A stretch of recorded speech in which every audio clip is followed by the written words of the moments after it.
ይህንን ቪዲዮ ሳታሳልፉ ብትሰሙት በጣም ደስ ይለኛል። በተለይ ሴቶች ማለት ነው።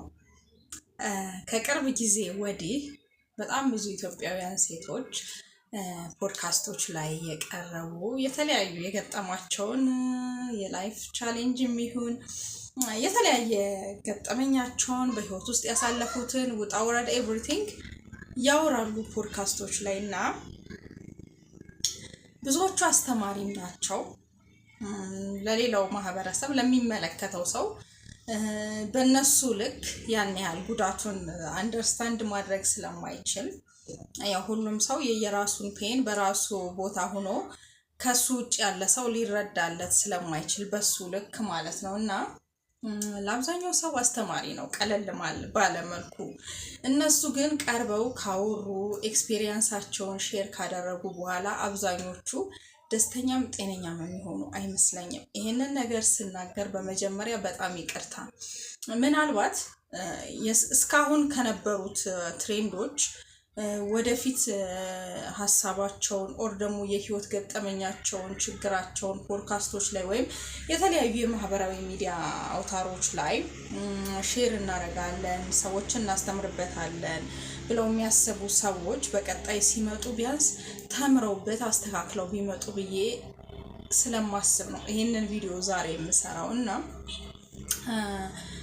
ብዙዎች ሴቶች እንግዲህ በተለያየ መልኩ ታሪካቸውን አጋርተዋል።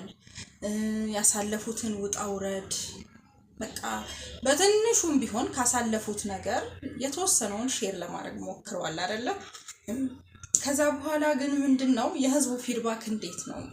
ህዝቡ በምን መልኩ ተቀበላቸው? ህዝቡ በምን መልኩ ህመማቸውን አንደርስታንድ ለማድረግ ሞከረ? ፖድካስቶች ላይ ቀርበው ሀሳብ አስተያየታቸውን የህይወት ችግራቸውን አጠቃላይ ስትራግላቸውን ካወሩ በኋላስ እነዚህ ሴቶች ምን አይነት ህይወት እየመሩ ነው? እንዴት እየሆኑ ነው? በተለይ ሜንታሊ ምን አይነት የጤንነት ደረጃ ላይ ይገኛሉ የሚለውን ነገር በጣም በቃ ማሰብ አለባችሁ። በተለይ ከዚህ በኋላ ፖድካስቶች ላይ ቀርባችሁ ሙሉ ህይወታችሁን ኤክስፖዝ ለማድረግ የምታስቡ ሰዎች ማለት ነው እና ይህንን ነገር እንድል ያደረገኝ እንደሚታወቀው የተለያየ ፖድካስት ላይ በጣም ብዙ ሴቶች ቀርበዋል። ህይወታቸው አስተማሪም ነው። ብዙዎቹ ከነሱ ከሰሩት ስህተት እንግዲህ መማር የሚችል ሰው ከሌላ ሰው ይማራል አይደለ? እና ከነሱ ብዙዎች ተምረውበታል ብዬ አስባለሁ ከአብዛኞቹ። ነገር ግን ምን አስባለሁ መሰላችሁ? አንዳንዴ ብዙዎች ከተላለፈ በኋላ ያ የተቀረጹት ነገር አይ ቲንክ ወይ የህዝቡ ሪያክሽን እንደጠበቁት አይሆንም ይመስለኛል፣ ወይ ህመማቸውን ህዝቡ እነሱ በታመሙት ልክ አንደርስታንድ አላደረጋቸውም ይመስለኛል። ኦር ደግሞ በቃ ከቀረቡ በኋላ ሜንታሊ የሆነ የሚፈጠርባቸው ጥያቄ ይኑር አላቅም። ብዙዎች ከፖድካስት ባለቤቶች ጋር ንትርክ ውስጥ ይገባሉ፣ አለመግባባት ውስጥ ይገባሉ። ኢቭን ያ ቪዲዮ እንዲወርድላቸው እስከ መጠየቅ የሚደርሱ ሰዎች አሉ፣ ስላየንም ማለት ነው እና ምን ልላችሁ ነው እኔ አሁን ማለት ነው፣ እባካችሁ ሴቶች በተቻለ መጠን ኤክስፔሪየንሳችሁን ሼር ማድረጋችሁ ጥሩ ነው። ጊዜው የሶሻል ሚዲያ ነው። ራሳችሁን ኤክስፖዝ ማድረጋችሁ ጥሩ ነው።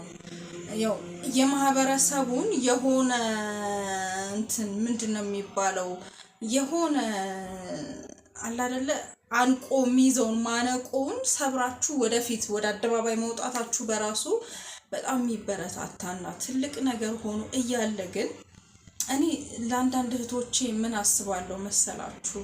ሲያወሩ ታሪካቸውን የወደፊታቸውን እፈራለሁኝ። በቃ ያስጨንቀኛል። ወደፊታቸው ምንድን ነው የሚሆነው ምናምን ብዬ ማለት ነው። እንዴት ነው እነዚህ ልጆች ላላቸው እሺ እነሱስ ተናገሩ ወጣላቸው፣ ልጆቻችሁ ሲያዩት ይሄን ቪዲዮ ይታወቃል። ሶሻል ሚዲያ የያዘው ነገር አንዱ ቢያጠፋው በቃ አንዴ ከተለቀቀ ብዙ ቦታ ላይ የመሰራጨት እድል ስላለው እነዚህ ሰዎች ራሳቸው ቀርበው አወሩ። ነገር ግን ልጆቻቸው ምንድን ነው ፊልም የሚያደርጉት በእነዚህ ሰዎች? ይሄ እንግዲህ በየፖድካስቱ እየቀረብን ብዙ ጊዜ ስቶሪያችንን እንትን የማለት ችግር ያለብን አብዛኞቻችን ሴቶች ነን። ወንዶች ብዙ እንደዚህ ራሳቸውን ኤክስፖዝ አያደርጉም። ሴቶች ራሳችንን ኤክስፖዝ እያደረግን ባለንበት መጠን ማለት ነው እና ምን ልላችሁ ፈልጌ ነው፣ እባካችሁ አንዳንዴ ታሪካችሁን ከማውራታችሁ በፊት ራሳችሁን በዚህ ልክ ኤክስፖዝ ከማድረጋችሁ በፊት ለማህበረሰቡ ማለት ነው በተወሰነ መልኩ እስቲ ራሳችሁን ለማብቃት ሞክሩ። ራሳችሁን ለማብቃት ኢኔሴንስ ጀስት አለ አይደለ፣ በምን መልኩ ነው መሄድ ያለበት? እንዴት መሆን አለበት? እኔ የውሸት ስቶሪ ፍጠሩ ኦር የሆነ ነገር አድርጉ እያልኩኝ ሳይሆን እስቲ ፊውቸራችሁን በማያበላሽ መልኩ አድርጉት። እኔ አሁን ከሰሞኑ አይታችኋል አይደለ? ቤላ የምትባለው ልጅ በጣም እኔ ከሷ ምን ተማርኩኝ መሰላችሁ? ሰው እንዴት ድክመቱን በቃ ጠንካራ ሆኖ መግለጽ እንደሚችል ታውቃላችሁ? ሰው ድክመቱን በቃ የወደቀበትን ነገር እንዴት ጠንካራ ሆኖ መግለጽ እንደሚችል ጀስት ዘዌ እሷ ነገሮችን የተረዳችበት አያችሁ። ራሷ ላይ በደንብ የቤት ስራ ሰርታ ነው እች ሴት የመጣችው። ራሷን በደንብ ለሶሻል ሚዲያው በሚመጥን መልኩ ገንብታ ነው ወደ ሚዲያ የመጣችው። አንዳንድ ሴቶች ደግሞ በጣም ያሳዝኑኛል። ጀስት ለሆነ ኤክስፖዠር ብቻ ይመጣሉ። ዲቴል ኤቭሪቲንግ በቃ ሁሉንም ነገር በህይወታቸው መወራት ያለበትንም የሌለበትንም ኤቭሪቲንግ አውርተው ጨርሰው ይሄዳሉ። ከዛስ እንዳሰቡት ወይ ስራ አይሰሩም፣ ባሰቡት መልኩ እነሱ ሰክሰስፉል አይሆኑም። ሶ ምንድነው አሁን እኔ ይሄ ነገር እነሱን እንደውም አብዛኞቹን ሶሻል ሚዲያ ላይ በዚህ ልክ ራሳቸውን አጋልጠው ከቀረቡ በኋላ አብዛኞቹ ደስተኛም አይሆኑም። ባልቀርብ ኖሮ ምን አለ ያን ቀን በቃ እዛ ቦታ ባልናገር ታሪኬን ባላወራ የሚሉ ናቸው አብዛኞቹ። ሶ ቢያንስ ከዚህ በኋላ የምትቀርቡ እህቶቼ እባካችሁ በቃ እንዳልኳችሁ ቤላ በጣም መማሪያ የምትሆን ልጅ ነች። ገባችሁ? ጎበዝ ስለሆነች ህዝቡም ጥንካሬዋን ስላየ ዘዌ ራሷን ገንብታ የመጣችበት አይታችኋታል አይደለ? ብዙ ነገር እኮ አሳልፋለች።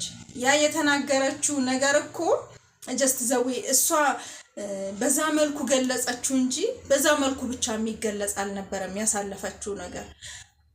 ግን ምንድነው ጎበዝ ነች፣ ጠንካራ ነች፣ ይሄ ዋይዝ ነች፣ በጣም በቃ ዋይዝ ነች። እንዴት ራሷን በምን መልኩ በምን ልክ ኤክስፖዝ ማድረግ እንዳለባት ገብቷት የመጣች ልጅ ነች። ሶ በእርግጠኝነት እች ልጅ ሰክሰስፉል ትሆናለች፣ በጣም የተሻለ ሴት ትሆናለች። ነገር ግን ያ ብቻ ወደፊት ሰክሰሷ ብቻ አይደለም መማሪያ የሚሆነው የመጣችበት አያችሁት አይደለ? ኢንተርቪዋን አይታችሁት ከሆነ ማለት ነው ለብዙዎች ቀጣይ ፖድካስት ላይ ለሚመጡ ሴቶች በደንብ መማሪያ መሆን የሚችል ነው። ሶ ሴቶች ባካችሁ በቃ ማለት መቅረብ ብቻ አይደለም፣ ጀስት ታሪክን ማውራት ብቻ አይደለም ጎላችሁ ሊሆን የሚገባው። ኔክስት ህይወት አላችሁ፣ ከዚህ ፖድካስት ውጪ ህይወት አላችሁ፣ ልጆች አሏችሁ።